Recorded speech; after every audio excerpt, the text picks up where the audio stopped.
And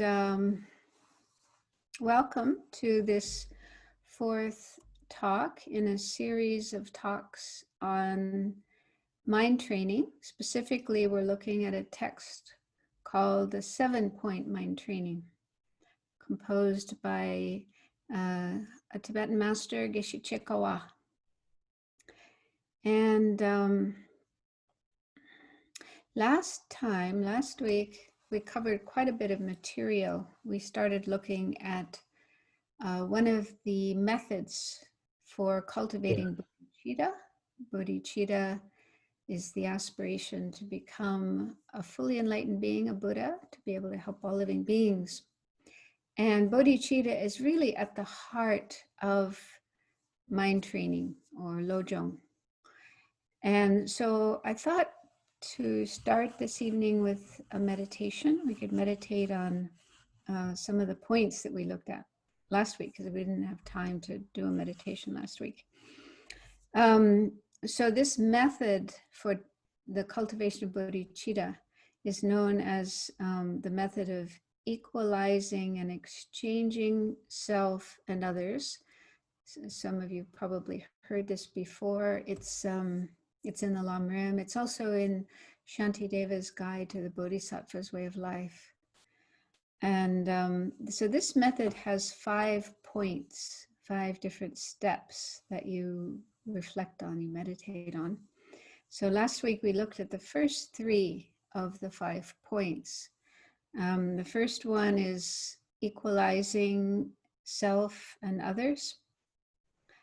And the second one is looking at the shortcomings or disadvantages of being selfish, being more concerned with me, myself, rather than others. And the third point is looking at the benefits of the opposite state of mind, which is, we could call it altruism. Traditionally, it's called cherishing others. So this is the attitude where we regard others as very dear and precious and put our effort and energy into helping others.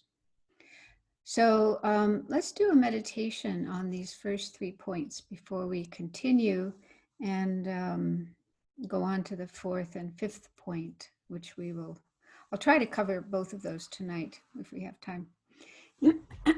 So make yourselves comfortable. And being comfortable doesn't mean being sloppy, having a slouched position. So ideally, when we meditate, we try to sit up straight. So whether you're sitting on a chair or you're sitting on the floor, however you're sitting, try to keep your back straight if that is possible. But still, try to keep your body relaxed, free of tension as much as possible. So just try to notice if there is any tension anywhere in your body, your shoulders or in your head or your back. And if you do find tension anywhere in your body, see if you can just mentally let it go. Sometimes just putting our awareness at that place where there's tension and just telling ourselves to relax can be enough to let go of the tension.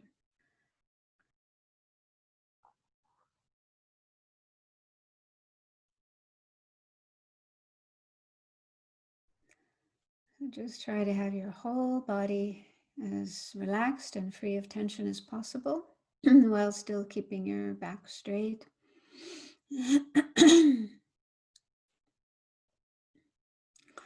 And you can keep your eyes open a little bit, having your gaze looking downwards onto your lap or whatever's in front of you, a table or whatever.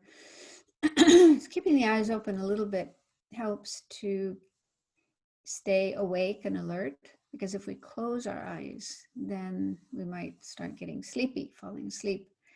So we do want to stay awake and alert when we meditate. So keeping the eyes open a little bit, let some light in, and that helps us stay awake. But if you find that too difficult or too uncomfortable, it's okay. You can let your eyes close, but just try not to fall asleep.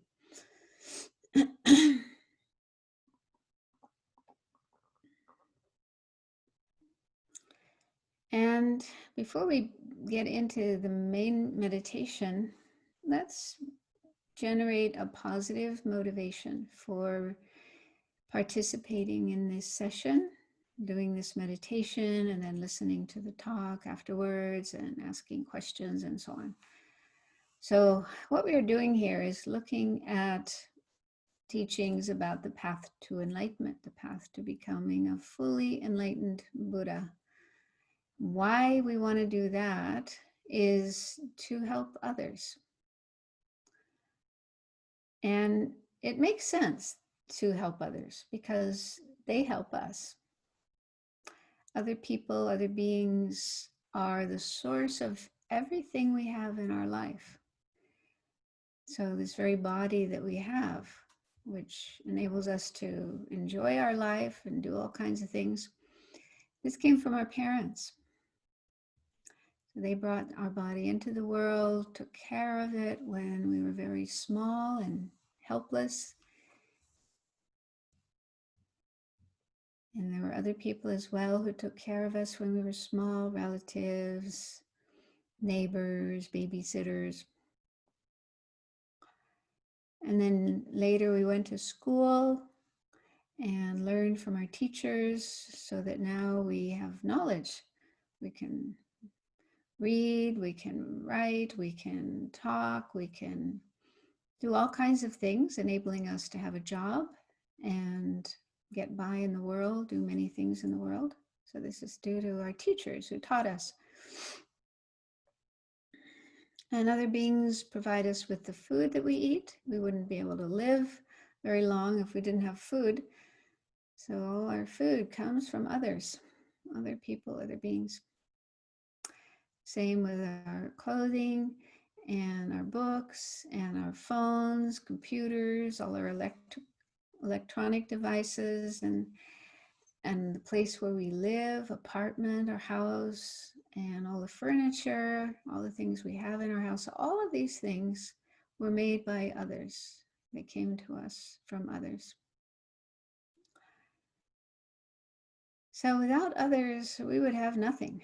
We wouldn't even be able to survive. So since we receive so much from them, they do so much for us, it's only right, it's only natural that we do something for them in return. The very best thing we can do is help them to find their way out of samsara, out of this situation of suffering, confusion, delusions, karma that we are all in, and help them attain higher states of mind such as nirvana and enlightenment. So how wonderful that would be if we could help all living beings be free of all their suffering and the causes of suffering, help them all reach perfect peace, the highest states of nirvana and enlightenment.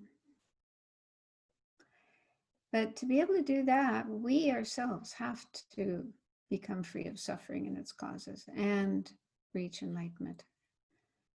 Otherwise, our ability to help others is very limited. So that's the reason, that's the rationale behind working for enlightenment or Buddhahood. It's to be able to help all beings, including ourselves, but everyone else as well, to be free of suffering and to achieve genuine peace and happiness. So since we're coming together to listen to and think about and meditate on the teachings that show us how to reach enlightenment, let's really make sure that we are doing it for the right reason, for the right motivation, that is to be able to help all living beings.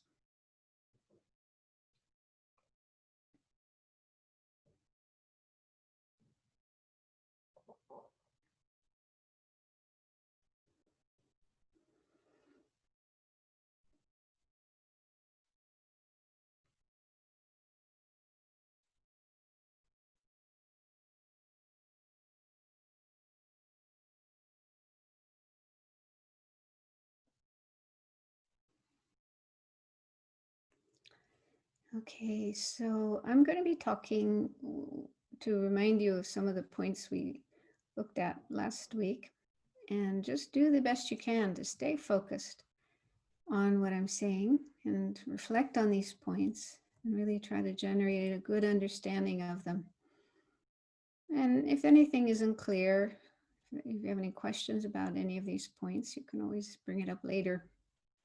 Just try to stay with the meditation itself. And if other thoughts come up in your mind that aren't related to the meditation, put them aside until later and bring your mind back to the meditation that we are doing.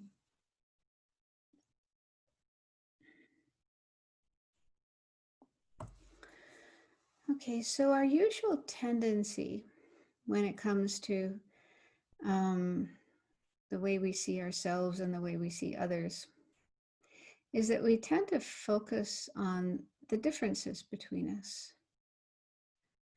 And there are differences. Each one of us is unique. No two people are exactly the same. But if we put too much emphasis on the differences between ourselves and others, then this can cause us to feel distant from others and even cut off, and sometimes even lonely.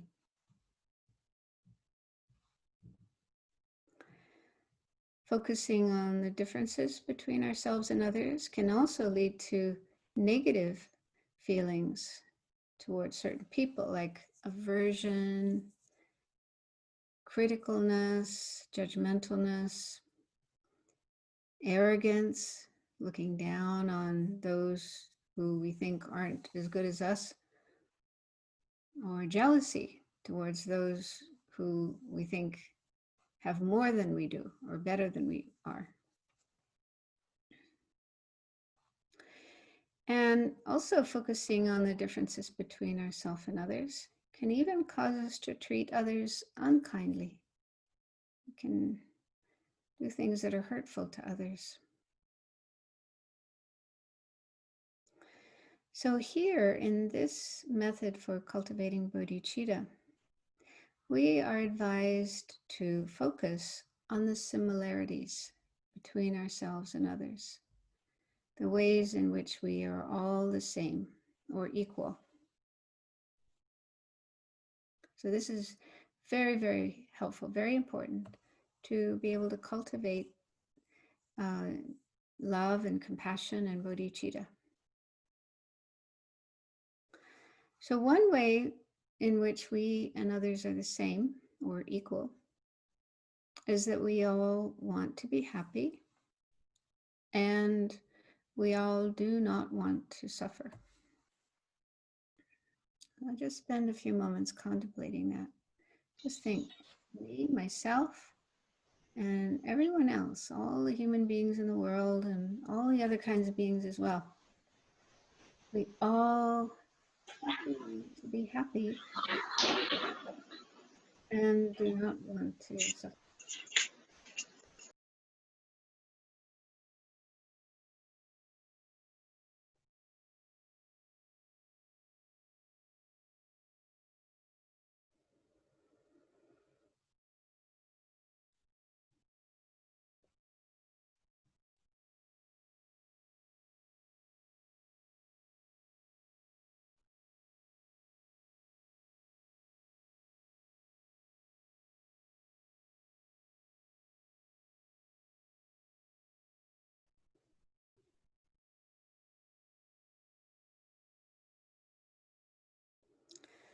So even though this is how we feel, we want to be happy, we don't want to suffer.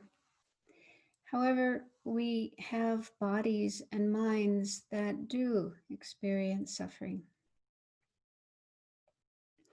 And Buddhism says this is because our minds are afflicted by disturbing emotions, especially greed, hatred, and ignorance, the three poisons.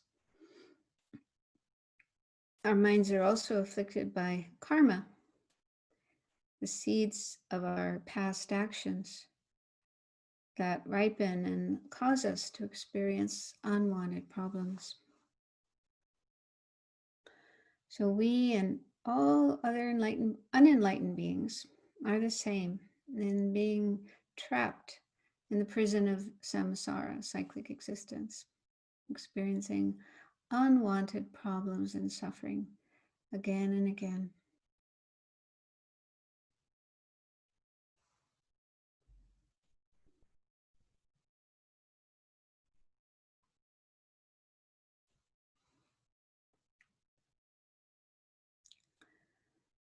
So contemplating this isn't to make us feel depressed and discouraged and, like the situation is hopeless.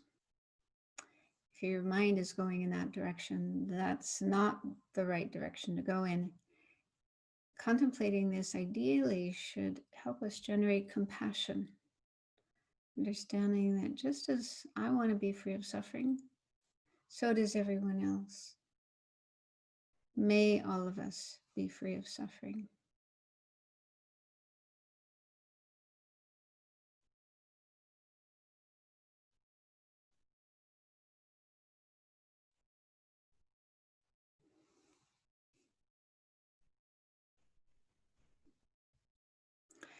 And Buddhism says that all of us have the potential to be free of suffering and to achieve genuine, long-lasting happiness and peace of mind. We just have to purify our minds of karma and the afflictive emotions and the obscurations that prevent us from progressing along the path and becoming enlightened. So we have the ability to do that. And Buddhism even says everyone will eventually become free of samsara and reach enlightenment. So there's nobody who will have to remain in a suffering situation forever.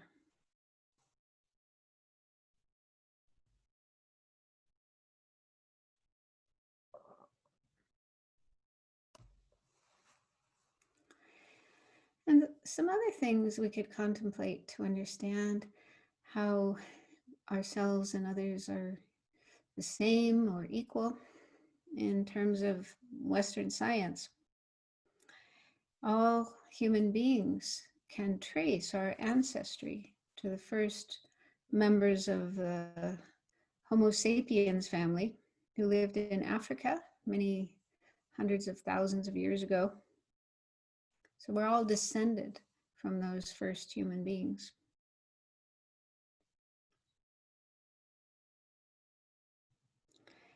Also, science says that genetically, our DNA, the DNA of all human beings, is 99.9% the same.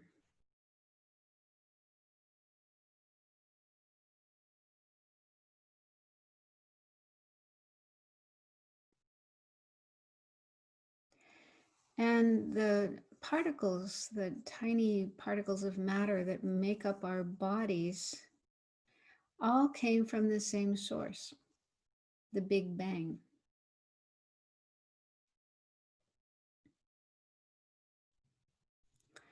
So we actually have a lot in common with other human beings and other living beings. And it's helpful to contemplate these points in order to see that we are not so different and so separate from each other.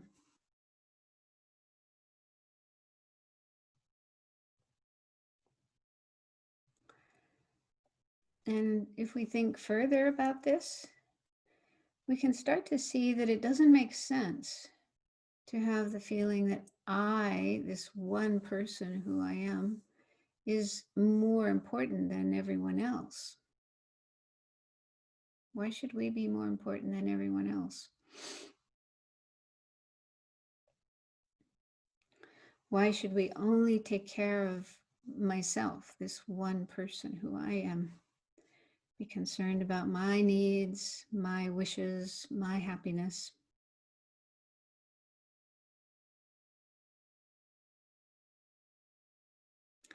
Especially when sometimes we actually harm or exploit others in order to gain our own happiness and peace and what we want.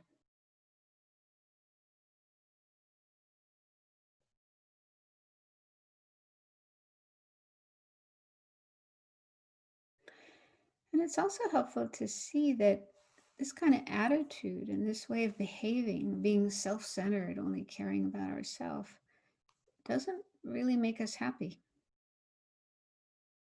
Not so satisfying. We can see this by just checking how we feel after we do something that's selfish, after we act selfishly, we put our own needs before those of others. Try to remember a time when you behaved that way and try to remember how you felt afterwards. Did you feel good about yourself or did you feel bad? Did you feel ashamed and that wasn't a good way to be?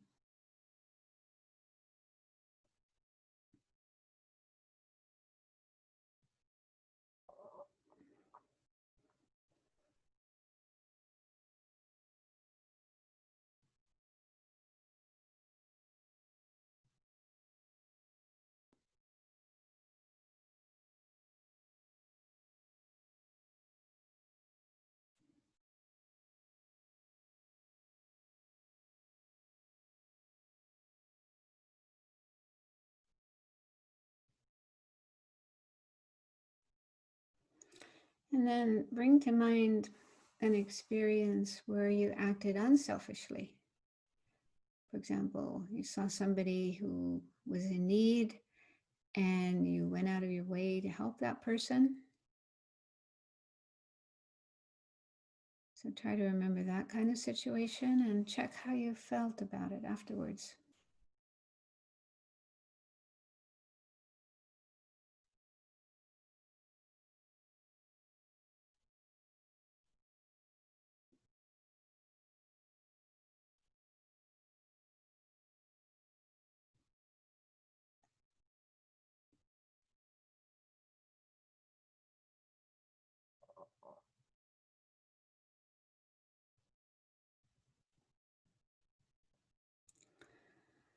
And the benefits of acting with kindness and compassion are even shown by scientific research. So quite a few studies have been done on these qualities, kindness and compassion. And what they find is that when we behave this way, when we have these attitudes, we ourselves feel happier and we feel less lonely and more connected with others.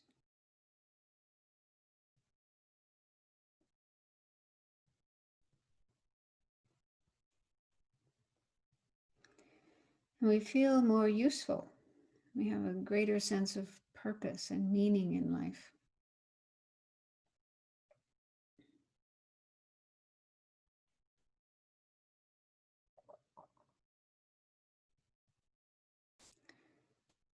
And we experience less stress.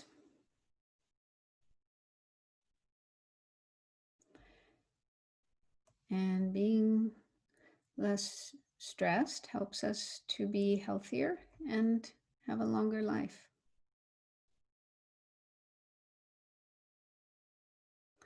So if we can recognize how we ourselves will benefit from having more loving kindness and compassion, and of course others will benefit as well, then we can see that it just makes so much sense to try to cultivate these attitudes more and more in our lives and try to be less self-centered. Just spend a few moments now contemplating some of these points and see if you can come to that conclusion that it's much better to be altruistic, concerned about others, caring for others, doing things to help others, and trying to be less self-centered, acting selfishly only for your own good.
Okay, so for any of you who may have come in late, that meditation was a synthesis of the first 3 points in the method of equalizing and exchanging self and others, which is one of the main methods for cultivating bodhicitta.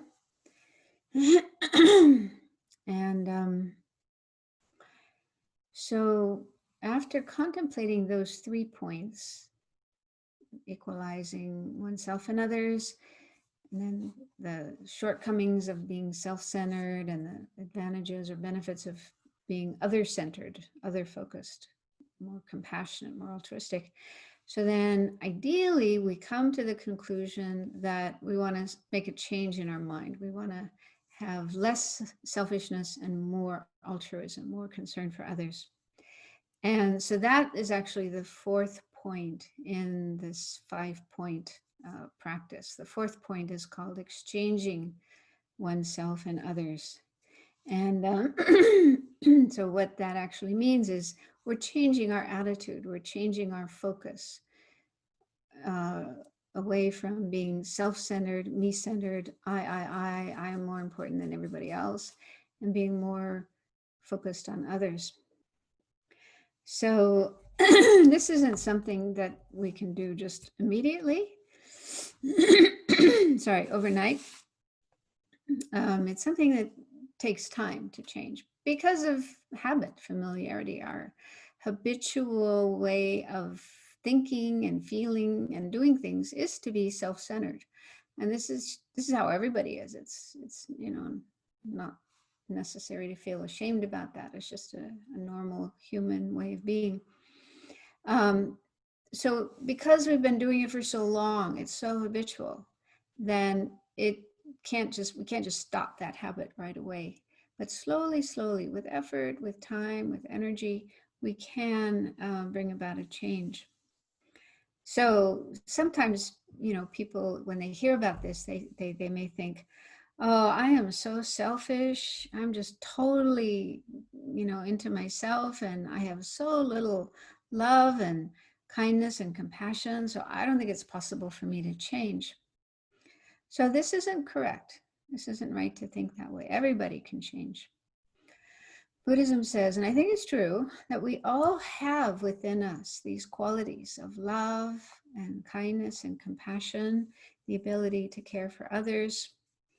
Even, people who have committed terrible crimes like murderers, they have these qualities too, even though they may be buried deep under a lot of anger, fear, and aggression.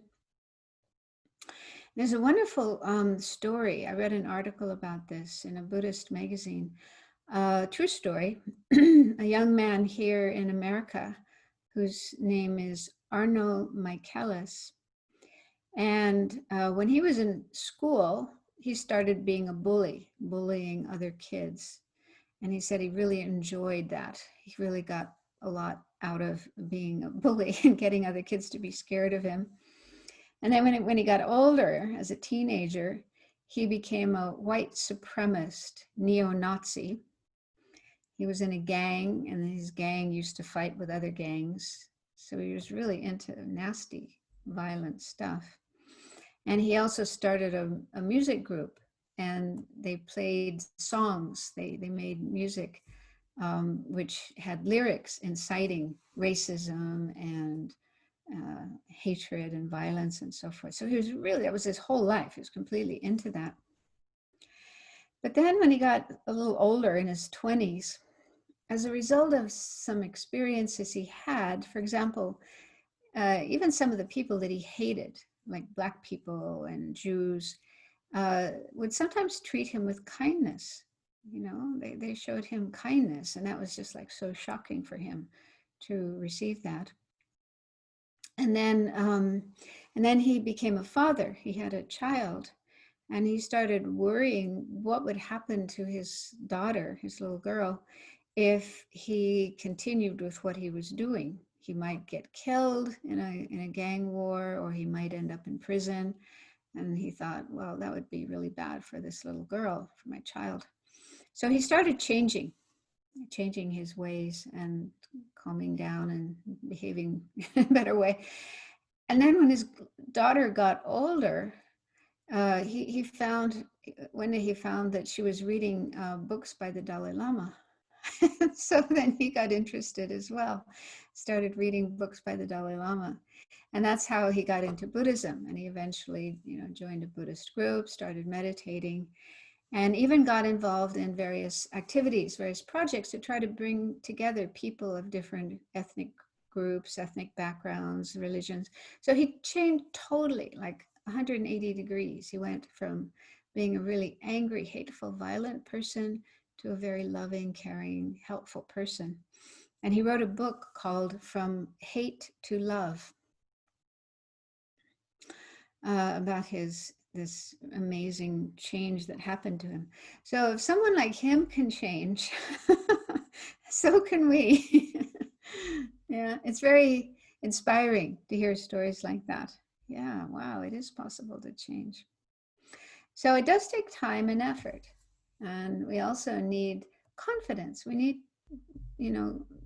to believe that it is possible, that we can change. And of course, we need to want to change. We need to see how important it is, how beneficial it is if we can change. But then if we put our energy into changing, then definitely it can happen. So it's good to start slowly by just being more aware of the people around us and understanding, that they don't want to have problems just like we do. They want to be happy just like we do. And just try to look out for times when they need help. They might be in difficulties and they need help. Or just being as kind and friendly as we can. And when we do notice somebody in need of help, then offering to help them. So in my own experience, when I was younger, I felt very shy about helping people, especially strangers, complete strangers. I thought, wow, I was too shy to approach them and offer my help. But slowly that changed, and I got to where, partly, of course, because of Buddhism and learning about bodhicitta and practicing meditation and so on. So I built up this confidence about being able to walk up to strangers who needed help. For example, trying to carry a heavy suitcase, or, in a supermarket, they're trying to reach for some can that's too high and they can't reach it. And I can get up, I can reach and get it for them. And so just little things like that. And people show a lot of joy, a lot of gratitude. And that gives you even more courage and more confidence to do it even more. So just little things like that, just in our daily life. There are probably lots of opportunities where we can just show kindness and helpfulness towards others. And what we find is it feels so good, it feels like the right way to be. And so then we just naturally want to do it more and more. Okay, but another way in which we can change our mind and have less self-centeredness and more altruism is the practice of tonglen, taking and giving. And so this is the 5th point in this 5-point method of developing bodhicitta. Okay, so we're going to start looking now at tonglen, and I'll lead a meditation a little later on it. So tonglen, that's the Tibetan term, and it literally means giving and taking. And in the text, the 7-point mind training text, this is referred to in the next line of the text, which says, practice a combination of giving and taking. Okay, practice a combination of giving and taking. Okay, so basically what this practice involves is we meditate on love, which is wishing others to have happiness. And then on the basis of that feeling, we imagine giving to others happiness and all the good things that they could possibly need and wish for. So we give happiness to others. That's the giving part. And then meditating on compassion, which is wishing others to be free of suffering. Then we generate that very strong feeling, wanting others to be free of suffering. And then we imagine taking away the suffering of others and even taking it onto oneself. And we imagine that when we do take the suffering of others, it destroys or eliminates our self-centeredness, the self-cherishing or self-centered attitude that we have. So we take away the suffering and it enables us to be free of our own self-centeredness. So we do this with our imagination in visualization. It's a very powerful practice, though, for increasing our love and compassion, decreasing our self-centeredness. And often the order of the practice is that you first do taking and then do giving. And to me, that makes sense, because if somebody's in a lot of pain, a lot of suffering, you know, and you want to offer them some nice meal, for example, they might not be able to enjoy it because they're suffering so much. Yeah. So, you know, before you can give them this nice meal, which hopefully will make them happy, you need to reduce their suffering. You need to relieve their suffering, bring their suffering down. Then they'll be able to experience the joy, the happiness of the gift that you have to offer them. So that's how I've always thought of it, you know, that it makes sense to first take away the suffering of others and then give them happiness.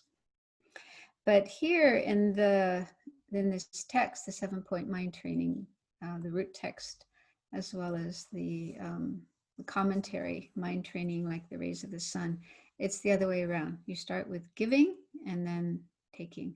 So I don't know if there's, you know, if it's really that strict that you have to do it in one order or another. Perhaps you can try both ways and see what works best for you, what makes most sense for you. Okay, so first we're going to look at the practice of giving.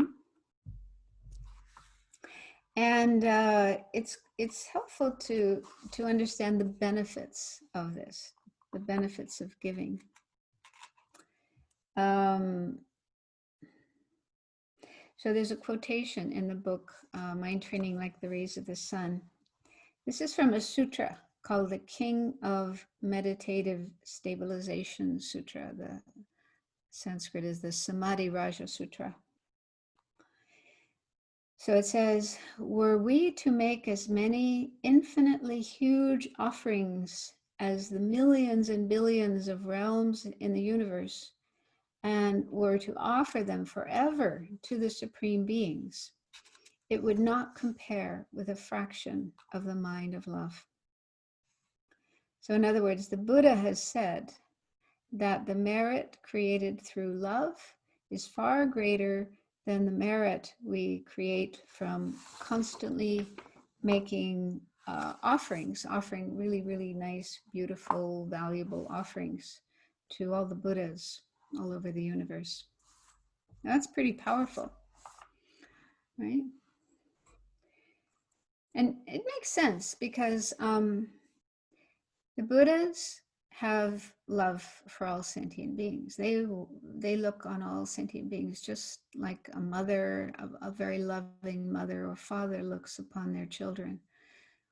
And they can see all sentient beings are suffering and that we don't have the happiness that we wish for and that we could have. So Buddhas, you know, really want us to be happy and free of suffering. So when they can see us being loving and caring towards each other, towards other people, other beings, then, you know, they're very pleased with that. That makes them very happy, more happy than if we make lots and lots of offerings to the Buddhas. Especially if, you know, we make all these wonderful offerings to the Buddhas, but then we don't treat others very well. When it comes to other people and other beings, we're unkind to them or even hurtful to them and so on. So that's not pleasing to the Buddhas. So when they can see us having love for others and caring for others, trying to help others and so on, then that makes them very happy because it's beneficial for others, but it's also beneficial for ourselves. Another quotation in the book is from the Precious Garland, which is a text by Nagarjuna, and it mentions some other benefits of loving kindness, such as if we have more loving kindness, then we will be loved and protected by gods and humans, and will experience much happiness in this life. We'll easily achieve our goals, and in future lives, we'll be born in good situations. Those are just some of the benefits of loving kindness. And other benefits are sleeping well at night, in case anyone has problems getting to sleep. Then it could be because our mind is disturbed by, thoughts that might include some angry thoughts, some negative thoughts towards others. Whereas if we can fill our minds with positive thoughts and feelings before we go to sleep, then we'll be able to go to sleep more easily and have a nice sleep, nice dreams, and wake up early, refreshed. So anyway, the sutras and commentaries and so on, the Buddhist teachings talk a lot about the benefits of love or loving kindness, in case it's not obvious, in case we're not convinced of it. And then after this, the mind training like the rays of the sun, the commentary, goes into great detail about how to do the practice of giving based on love, feeling love for others and then giving to others. So one example is transforming our body into a wish-fulfilling body that can sustain all sentient beings. So in other words, transforming our body into something that is able to fulfill all beings' wishes, can become whatever is needed by other sentient beings. And it has quotations from Shantideva, if you're familiar with the text by Shantideva, the Guide to the Bodhisattva's Way of Life. There are many verses in that text where he talks about wishing that myself can become food and drink for those who are poor and hungry, and be a vessel, a bridge, a ship for those who wish to cross over, an island for those searching for land, a lamp for those needing a light, and so on. So whatever is needed by sentient beings, you imagine yourself transforming into that, becoming that, and fulfilling their needs and wishes, bringing them happiness. And when I was reading this, I remembered this meditation that Lama Zopa Rinpoche composed based on this idea of giving your body to others. And this meditation is in a book called Wholesome Fear. I don't know if anyone's familiar with that book. It's a book about how to prepare for death, and so it contains a lot of teachings and advice and different kinds of practices we can do to be more prepared for our death and be able to die with a positive state of mind. So I thought it would be nice to do this meditation together. This is the meditation by Lama Zopa Rinpoche, and it basically involves the elements of our body, because Buddhism says, and I think it's true in many Asian traditions, Taoism and so on, that our body is composed of 4 elements. In fact, all material things, all physical and material things in the world are made of these 4 elements. The 4 elements are earth, water, fire, and wind. But this doesn't mean literally earth as in dirt or fire like, flames, but rather, the earth element is solidity, the quality of solidity. So there's solidity in our body, especially in our bones. Those are really solid. But even in our skin and even in our blood, there's a certain amount of solidity Okay, so all the solidity in our body is the earth element. The water element is the liquids, you know, the quality of wetness, moisture. So our blood and all the different liquids in the body. And then the fire element is the heat. So our body actually has a lot of heat. The normal temperature, right? I don't know, in Fahrenheit, it's 98.6. I forget what it is, Celsius, 38 something. But that's pretty warm, right? So there's a lot of heat, natural heat there in our body. And that's also necessary to be able to digest food and stay warm when it's cold. So that's the fire element. And then the wind element or the air element is the quality of movement. And so our breath is air. Also, the movements in our body, being able to walk, being able to move our hands, our arms, our mouth, our eyes. So this quality of movement is the air element. So anyway, these are the four elements. So in this meditation, we imagine the four elements of our body absorbing into the four elements in the world around us. And then they in turn transform into whatever is needed to bring happiness to sentient beings. So it's a very beautiful meditation, a practice of giving to sentient beings. So let's do this meditation. So once again, get into a good position for meditation. Try to keep your back straight. Your eyes left open a little or closed as you prefer.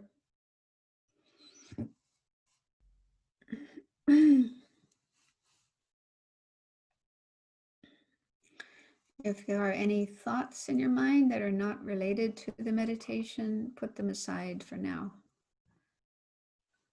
Decide to just stay focused, concentrated on the meditation.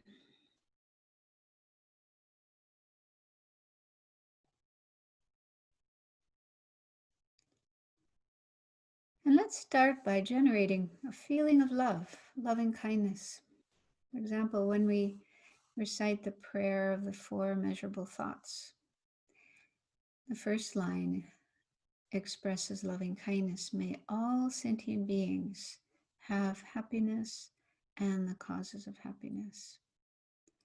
Just contemplate those words for a few moments and try to really generate this feeling of how wonderful it would be, how nice it would be if everyone, every being could have happiness and whatever they need to be happy. Those who are hungry, may they have food. Those who are sick, may they have access to doctors, nurses, good health care, and so on.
And now, see if you can go one step further than just wishing others to have happiness and whatever they need to be happy.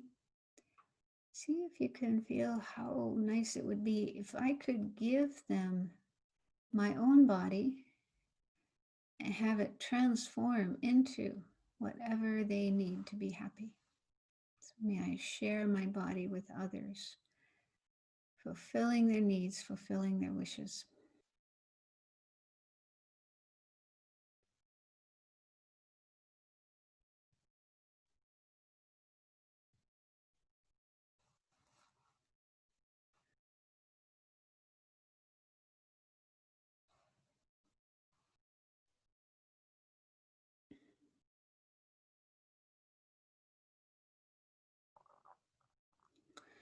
So let's begin with the earth element of our body. So the earth element is a quality of solidity. So it's found mainly in the hard parts of the body, like our bones, our flesh. It's more quality of solidity. So imagine the earth element of your body absorbing into the external earth element.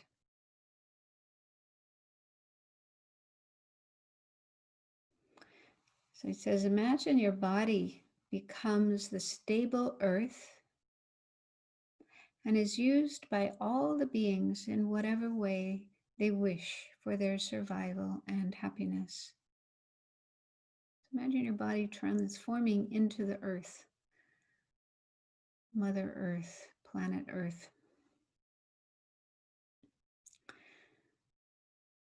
And provide sentient beings with what they need to be happy. For example, the earth is used as fields to grow the food that people need to eat.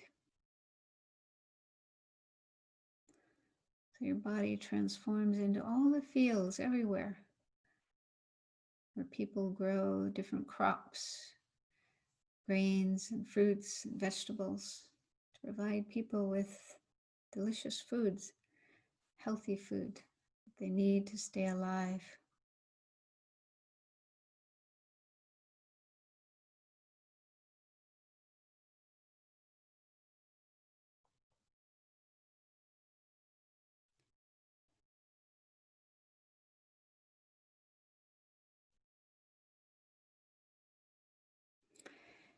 And it also becomes beautiful parks and forests where birds and animals can have their homes and where people can go to relax and enjoy nature.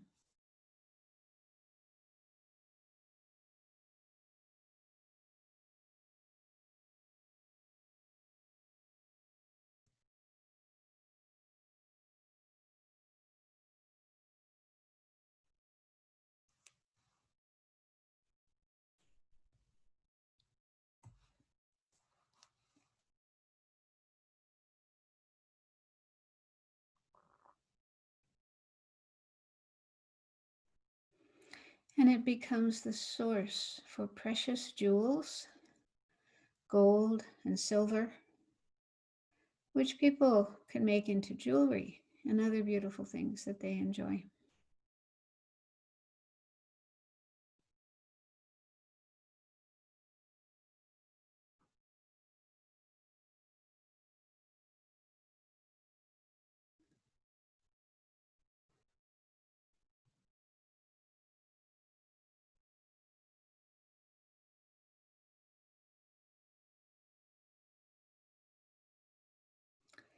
And it also becomes the basis for building houses, cities, and roads. All of those things are built on top of the earth. You need the earth as the basis. And also the materials that are used to build buildings and roads and so on, that are used by people, beneficial for people. Your body, the earth element of your body transforms into all of those things, becoming very useful for human beings and other beings in the world.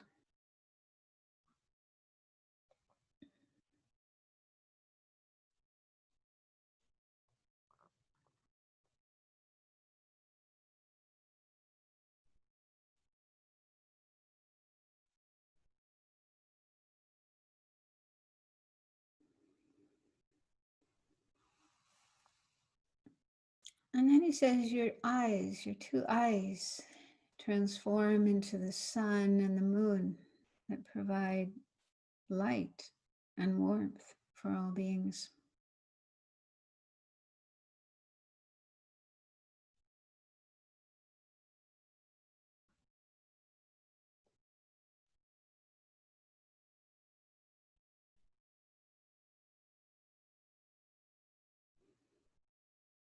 Your flesh becomes food for all beings.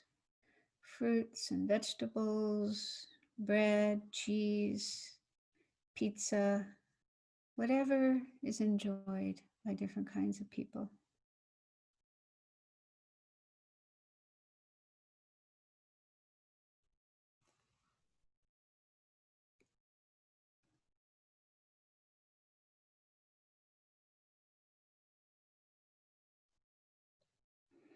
Your skin becomes clothing and shoes that people can wear and protect themselves from harsh weather conditions.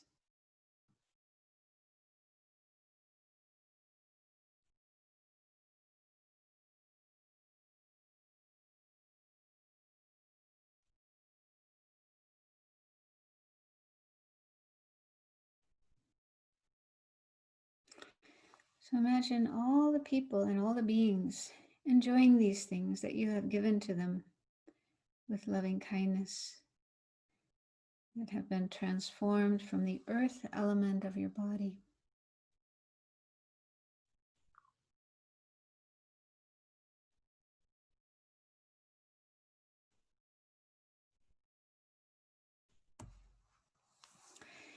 Now visualize the water element of your body, which is mainly in our bodily fluids like blood, absorbing into the external water element, which is also used by all beings for their survival and enjoyment. So it becomes water and other delicious drinks like juice, Coca-Cola, tea, coffee, and so on.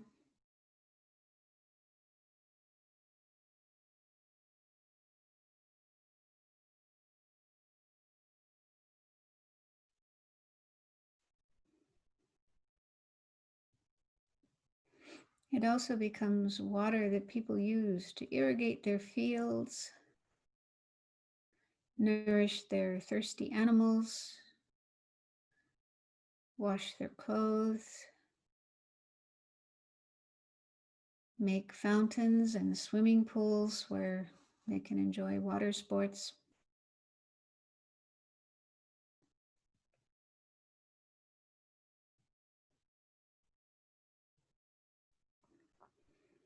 Really feel how the water element of your body has brought happiness to all beings.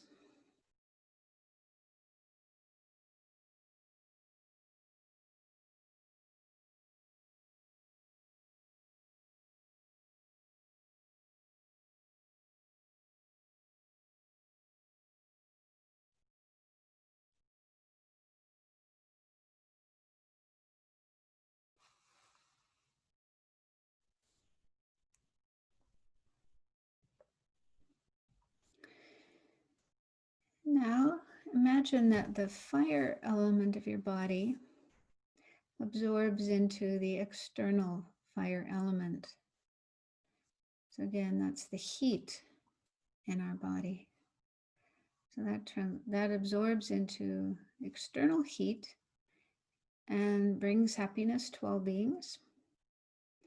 For example, it gives warmth to those who are cold.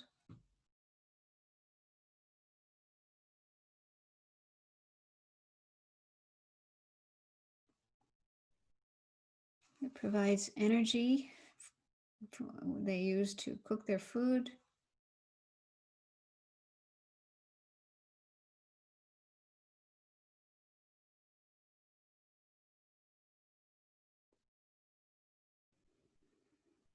And gives them light and energy.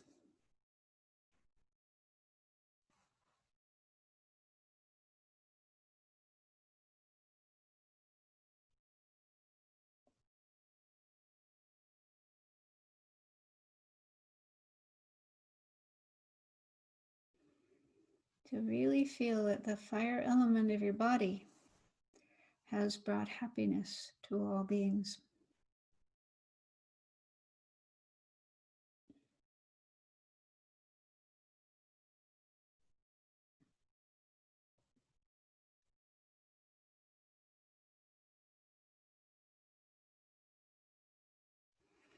And finally, imagine that the air element of your body absorbs into the external air element and benefits all beings. It gives them air to breathe. So most beings wouldn't survive if they didn't have air. So you provide them this necessary air to keep them alive. And also wind to provide energy. For example, in windmills that provide electricity for people, for their homes and their factories and so on.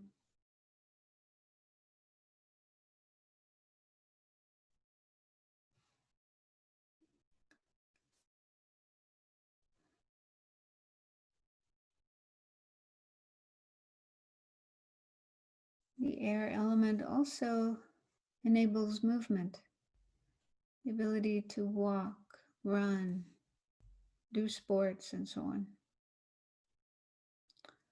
So air is life, air is freedom. Let yourself be breathed in by all beings, providing life-sustaining oxygen to every cell in every being's body.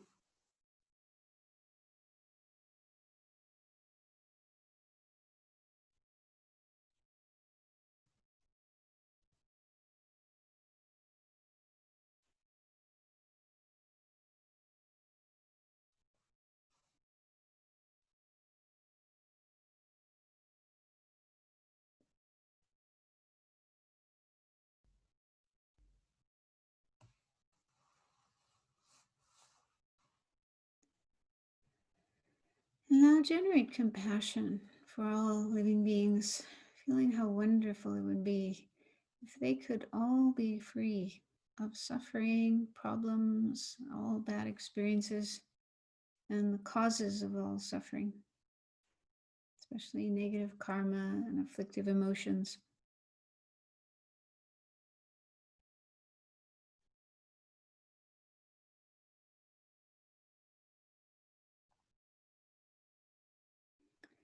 And see if you can go one step further and wish to take all of this suffering and causes of suffering onto yourself, that it could ripen upon you so that they can be free of all of this.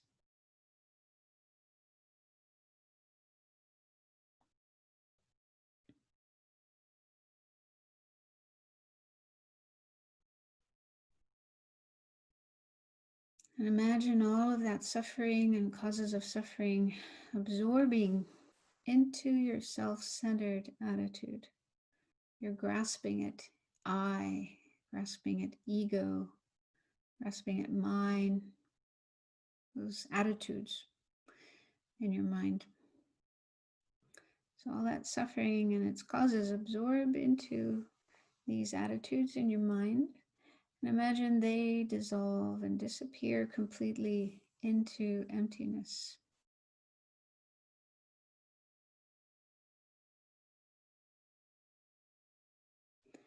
So the seemingly real I, which appears to exist from its own side, becomes empty.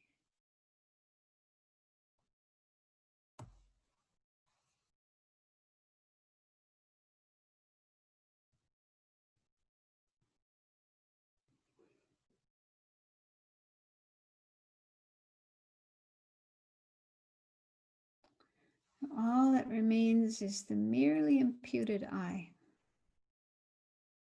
I that is merely labeled or designated in relation to our aggregates of body and mind.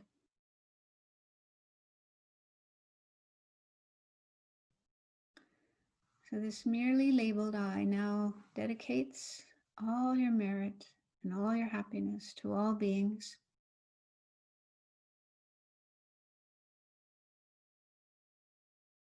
You can also dedicate the merit of all the Buddhas and Bodhisattvas and all beings, so all the merit that's ever been created by anyone. A huge, vast ocean of merit or positive energy. Dedicate that to all beings. Imagine they receive it and it fulfills all their needs and wishes, both temporal and ultimate, up to enlightenment.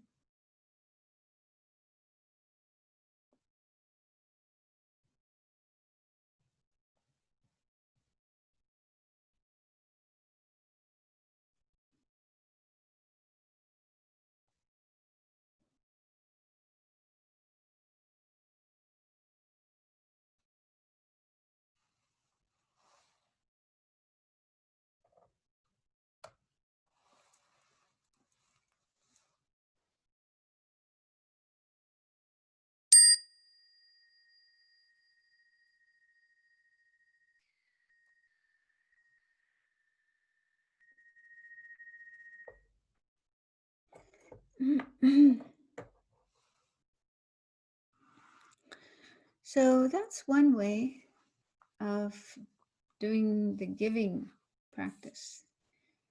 Feeling loving kindness, wanting to give to others, and imagining your body transforming in this way, the elements of your body transforming into what is needed by others for them to be happy.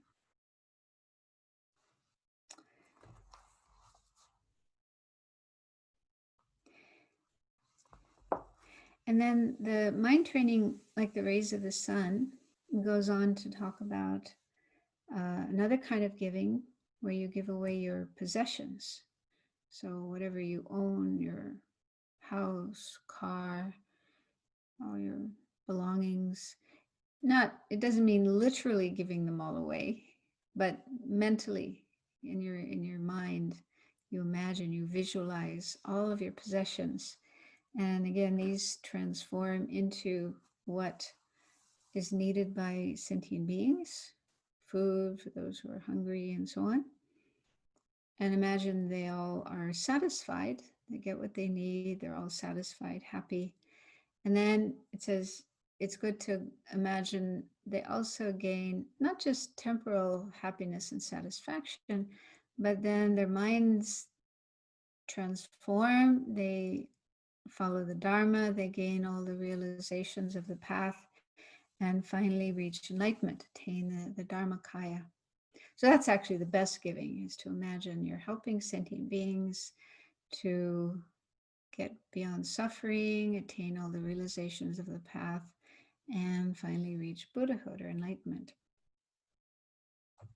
Okay, so that's another kind of giving.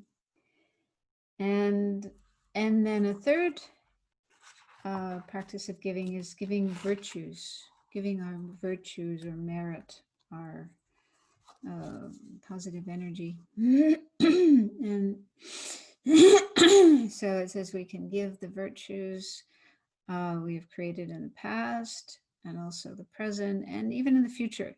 The merit, the virtue we will create in the future. And as before, we imagine all these virtues transforming into whatever is needed by other sentient beings. And imagine they get all of these things, they're satisfied, and then they attain all the realizations of the path up to enlightenment. So I'm just going through this kind of quickly, but if you have the book, Mind Training Like the Rays of the Sun, it's really beautiful. All the different ways that you can practice giving. And then he also mentions, in case anyone has doubt about the source of this practice, if it's really a genuine practice, if it's really beneficial, or some people might wonder, we're only doing that kind of practice on the level of visualization or imagination. We're not actually giving anyone anything. So is it really worthwhile, really meaningful? So then there's a quotation from a sutra called The Questions of Subahu Sutra, which says, if you train the mind to give right away with prolonged familiarity, you will find no difficulty in actually giving away your body and so forth. So if we get familiar with the practice of giving on the level of visualization, we imagine giving away our body and giving away our possessions, giving away our virtue. So training our mind in this way helps to lessen our attachment to our things and our self-centeredness, which feels, I don't want to give my things away. I want to keep them for myself. So these attitudes are getting worn down, getting decreased, and our attitudes of love and compassion and generosity are growing, are increasing. So by working on these practices in this way, gradually, it says we'll get to the point where we can actually give away things. You know, you read the stories of the Buddha and other bodhisattvas who, you know, gave away their body or parts of their body and so on. And they did it without any fear or hesitation, only with joy.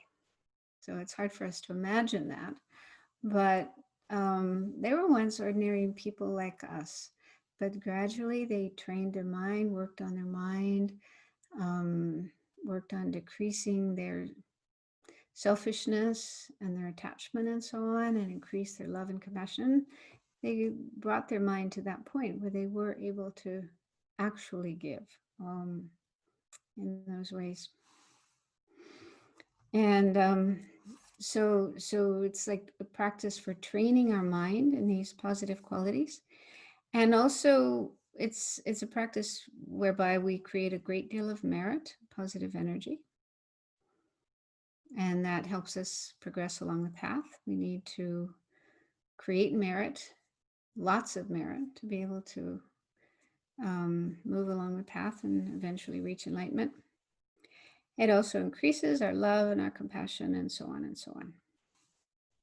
So these are benefits of this practice, in case anyone has doubt or thinks that it's kind of meaningless just to imagine these things, just to visualize these things. Okay, so just a little bit more about the practice of taking, and we won't do a meditation on it this time, but maybe next week we can do a meditation on the taking part of the practice. So in general, what that involves is we meditate on compassion and generate very, very strong feelings of compassion, wishing others to be free of all their suffering and their causes of suffering. And then we imagine taking the suffering of others into ourselves, and their suffering dissolves into our self-centered thought and destroys it, overcomes it, eliminates it. And the next two lines of the root text, the mind training like the rays of the sun, refer to the practice of taking. So they say, giving and taking should be practiced alternately, and you should begin by taking from yourself. So what that means is that it may be difficult to take on the suffering of others, even on the level of imagination, you know, even to just imagine taking on the suffering of others. We may have a lot of fear and resistance and think, no, I don't want to do that. I got enough suffering. I don't want to take any more. So it's recommended that we begin the practice of taking by taking on our own suffering, which really makes a lot of sense because, you know, our ordinary attitude with regard to our own problems, our own suffering is we feel, oh, this is terrible. I don't want this. I don't like this. Go away. Leave me alone. So we have an attitude of aversion and rejection towards any kind of problem that happens in our own life. So if we can't even take on our own suffering, we can't even handle the problems that occur in our own lives, how can we possibly take on more suffering, the suffering of others? So it makes sense that we start with our own suffering. Okay, so in the text, the way this is explained is So begin by taking upon yourself all your own actions, meaning karma, and disturbing emotions, greed, hatred, ignorance, and so on, and the sufferings that you will have to experience as a result of these in the future. So the future can mean later in this life. It can mean even today. Today, tomorrow, this coming week, this month, this year, and so on up to the end of our life. And then future lives as well, because we probably won't have purified all of our karma and afflictions by the time we get to the end of this life. And there will be suffering in next life and future lives as well. So you think about the suffering, the problems, and their causes, the karma and afflictions in your own mind that will be coming. And imagine taking all of that onto yourself now. And here in this book, it says to imagine this suffering in the form of black heaps, like hair trimmings. A note in the book says that this kind of image is probably quite common in Tibet, because in monasteries, monks and nuns would frequently cut their hair, and so the bits of hair would be all over the floor. So they'd probably see lots of piles of hair trimmings. But that's, I mean, in other texts and teachings, they say visualize the suffering in the form of something like black smoke or black fog. So I think you can take your pick. So anyway, you visualize the suffering that you're going to experience in the future in this kind of form, and imagine it coming into you, into your body and mind. And in that way, you become free from all these sufferings and their causes in future lives. So you're taking it on now and getting rid of it, eliminating it. And it says you take this into your heart and imagine that they absorb into this self-centered thought, selfish thought, selfish attitude that we have. And sometimes it's said to, you can imagine it in the form of a kind of black lump. When I heard about black holes in space, and that whatever goes into a black hole just disappears, becomes non-existent, I thought, oh, that's a good analogy. I mean, for me, that's just me. Okay, you don't have to do that, but that's what I think of, it's like a black hole in my heart. And then taking in all the suffering going into that black hole, and then it just disappears. It becomes non-existent. And the self-cherishing, the self-centered, selfish attitude also disappears, becomes completely non-existent. So that's what you do when you take the suffering, whether it's your own future suffering or the suffering of others, you imagine it coming into you, and then it's not that it stays with you and then you're stuck with all this suffering, but rather it comes in, absorbs into the self-centered attitude, and eliminates it, makes it completely non-existent, and the suffering also disappears. So that's how you do it with your own suffering. And then he also, in the text, it goes on to mention, do the same with the sufferings of others, the sufferings of the beings in the different realms, hell beings, hungry ghosts, animals, human beings, devas, and so on. And that we can also take on the sufferings and obscurations of practitioners who are following the path. Those who are following the path to nirvana, those who are following the bodhisattva path to enlightenment, those who still have suffering and obscurations. We imagine taking away those suffering and obscurations from them and taking it into ourselves and using it to eliminate, annihilate our self-cherishing attitude, self-centered attitude.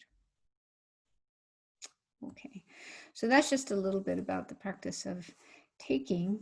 And yeah, next week when we start our class, we could start with a meditation on this so you can have a chance to experience it. And just one more thing before we stop. There's a quotation from a sutra about this practice, in case anyone is wondering what is the source of it. So there's two sutras mentioned here, the biography of Manibhadra and the Buddha Vatamsika Sutra, which says, imagine transferring the suffering of sentient beings onto yourself and transforming the self into the body that sustains them. And then there's some other quotations from other texts as well that talk about this kind of practice of taking the suffering of others and giving happiness to them. Okay, so I'll stop there for tonight, and there's a bit of time left if anyone has a question. Participants, you may use the raise hand function.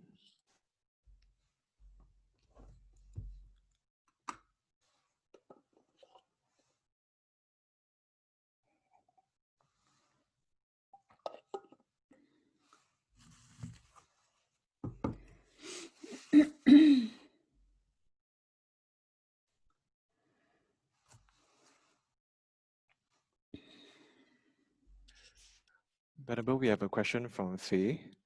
Faye, you'd like to unmute yourself? Hi, Venerable.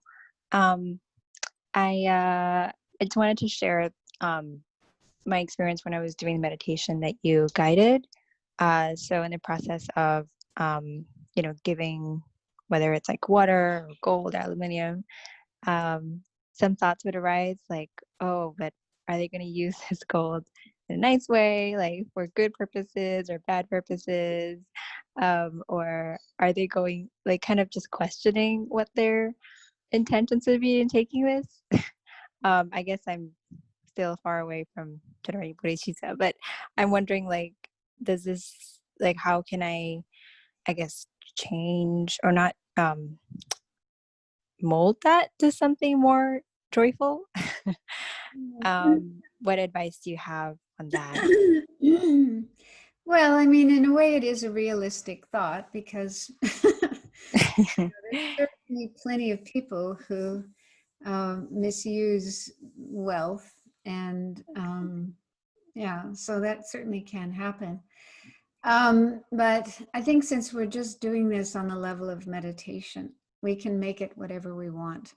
So I would suggest that when you give these things to others, that you imagine them using those things in positive ways and beneficial ways, and not worry. You know, it's kind of a worry that you have, and maybe Yeah. reflects a lack of confidence, a lack of trust, which, you know, there's good reason for that. But, you know, just put that aside and just focus on imagining them just using it in good ways, sustaining themselves and their families, and in a very loving and caring way, sharing it with their neighbors and so on. So make it the best case scenario rather than Yeah. Okay, cool. Because that would also help me, right? Like having more positive thoughts too. Yeah. Okay. All right. Thank you, Venerable. Yeah.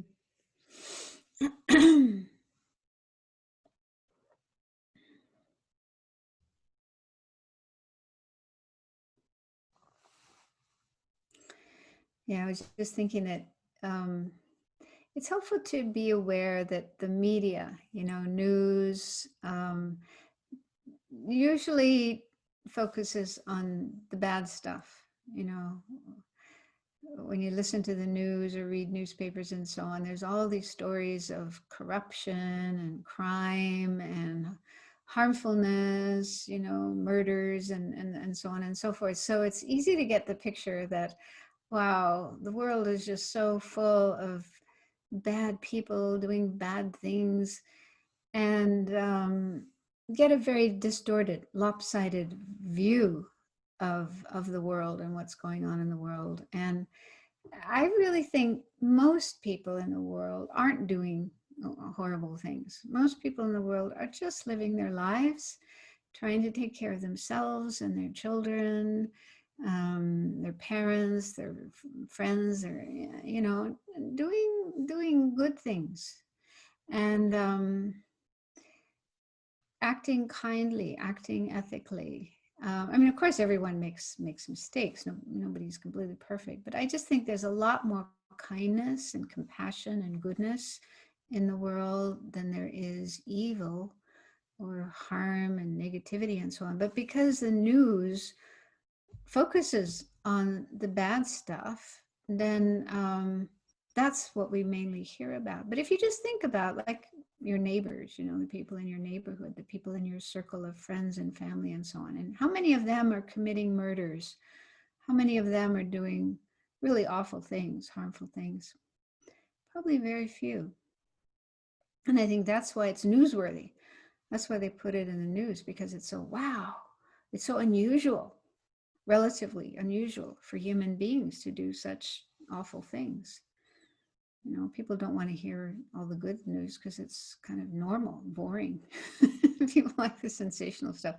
So I think try to be aware of that, and how the media, the news, might give us a distorted perception of human beings and human behavior. And yeah, I don't know if that makes sense what I'm saying. We have a question from Anjali. Anjali, you want to ask your question? Thank you for your teachings, Venerable. My question is related to the taking and giving meditation. So I was just wondering, when we're doing the meditation, is it related to the breath in any way? So that when we are taking, we do it on the in-breath, and when we are giving, we do it on the exhalation or something like that. That was just my doubt. Yeah, actually, that's coming later. Right, okay, thank you.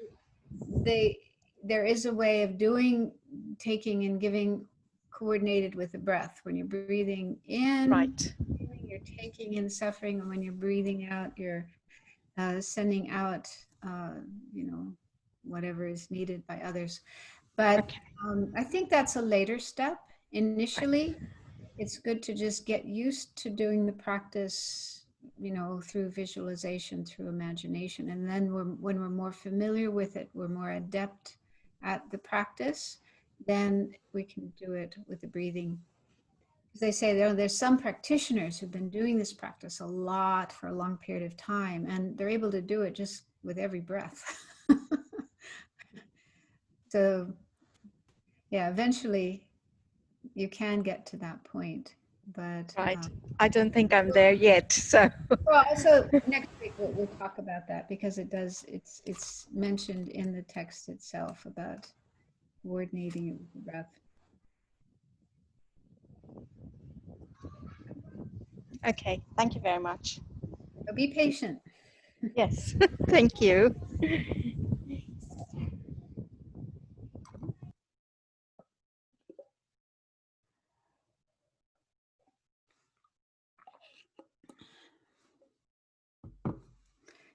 Okay, so we have come to the end of our time according to the clock I'm looking at. So we could stop here, and let's finish by dedicating. We've created a lot of positive merit, positive energy, virtue by what we've been doing for the last hour and a half,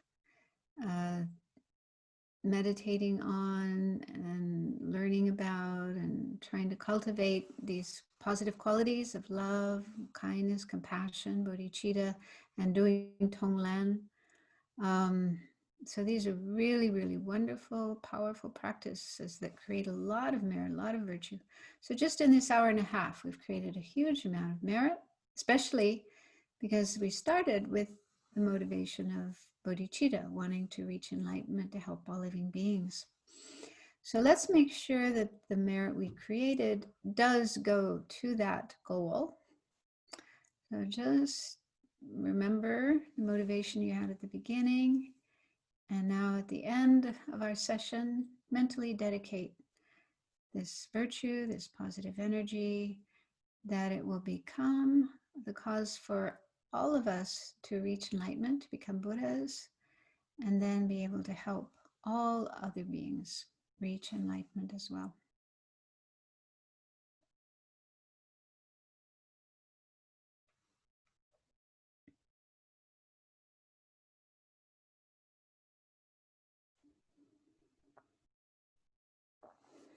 Okay, so thank you very much for joining, and hope it's been beneficial.